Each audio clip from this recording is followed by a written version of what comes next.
All right. So we're going to talk about memories. Let's Yeah. talk about 1987.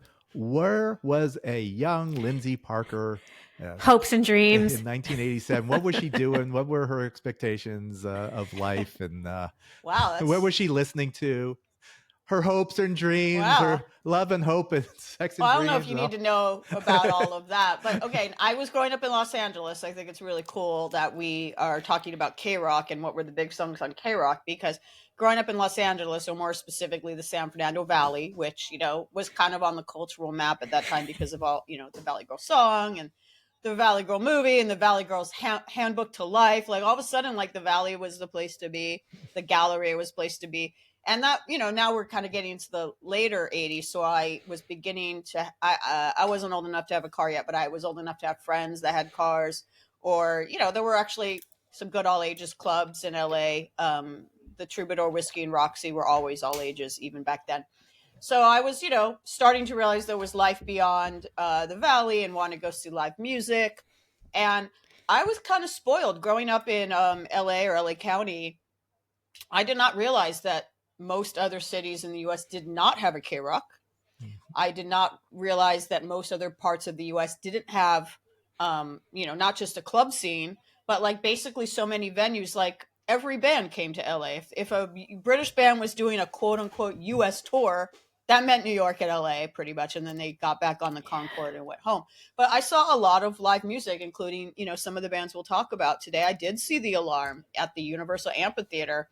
I did see I did see the Smiths at the Universal Amphitheater on the Queen is Dead tour. I saw, a good number. I saw Love and Rockets open for Susie at the Hollywood Palladium, and no one seemed to know at the time because they were a brand new band that they were three-fourths of Bauhaus, and they got booed. And I was like, you guys, this is three-fourths of Bauhaus on stage. I didn't see RM until the Dream tour, but I saw a lot of the bands we're going to talk about, and so The I don't. people that were booing were the same people at the Dolby Theater or at the YouTube Theater that were telling you to sit down. We That's the didn't same have the ones. internet. Yeah, we didn't have the internet and social media at that time, so we didn't. We weren't able to get the word out. Unless you watch 120 minutes and saw, Dave Kendall, whoever was hosting at that time, say, "Hey, this is three-fourths of Bauhaus." You didn't know, but I saw a lot of these bands, and I saw some local bands too, and it was just a really Yeah. great place to grow up, having K Rock, which, if you listen to K Rock now and you don't know its history, it might be hard to believe how kind of cutting edge it was. And, radio was regional then. So it was playing that. I've said it all the time. K Rock Mhm. was playing things that I thought were the biggest bands in the world. Like I thought Oingo Boingo and X and Drama.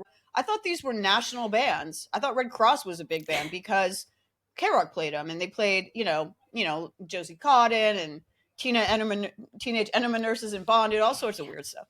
So I don't know if I had hopes. My hopes and dreams didn't really go beyond the week. I would get my Daily Weekly every Thursday from the 7-Eleven by my house, and then I would get a Sharpie or a I feel ballpoint pen out after school and circle all the shows coming up that I wanted to see and cut out the like little golden voice ads of the upcoming shows at Fender's Ballroom or whatever. And then I'd start trying to figure out how I was going to get a ride. Mhm. Sometimes I could get if it was a show at the Greek Theater, I could get my parents to take me. I did see the first show. We were talking about Howard Jones earlier before we really got into the conversation. First show I ever saw without parental supervision was Howard Jones at Mm. the Greek Theater. Because I was very good at convincing my parents. I'd be like, "Mom, Dad, can I go see Howard Jones?" And they're like, "I don't know. We don't want to drive you there." I'm like, "But you like that Italian restaurant on Vermont? And there's that So movie theater there that plays all those indie movies. So you could have a date night. You could go eat Yeah. there and go to the movies." And they'd be like, "Well, that actually does sound nice, Lyndsey. Okay." And you're they would so drive smart, me. genius. I have to give credit. I've often given credit to my mom. My dad just sort of went along for the ride, but my mom was quite indulged everything. She drove me to shows and would drop me off. And this was before we had cell phones. So she just had to count on me to be in the meeting spot at the end of the night. And she would give me money for a t-shirt. I still own so many cool t-shirts, like my Thompson t-shirt because of that. T-shirts weren't that expensive then.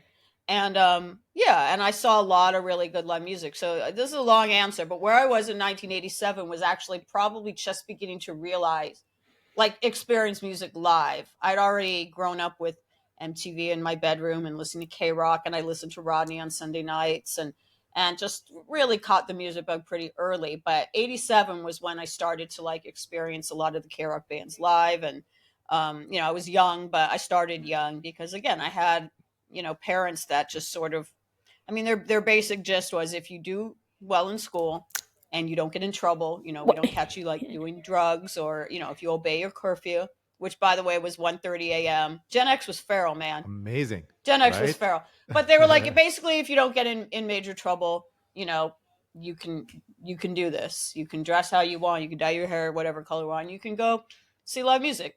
And, you know, in retrospect, you know, because kids now are so much more helicopter parented, or it just seems like in both good ways and bad, they grow up a little slower than our generation did. Some people, if I tell this, they'll be like, oh my God, like, were you some like weird latchkey kid that your parents didn't care about? You were out in Hollywood at 1:30 a.m. But I'm like, well, they did care. They kind of trusted me, and they were basically like, get all A's and don't get in any trouble.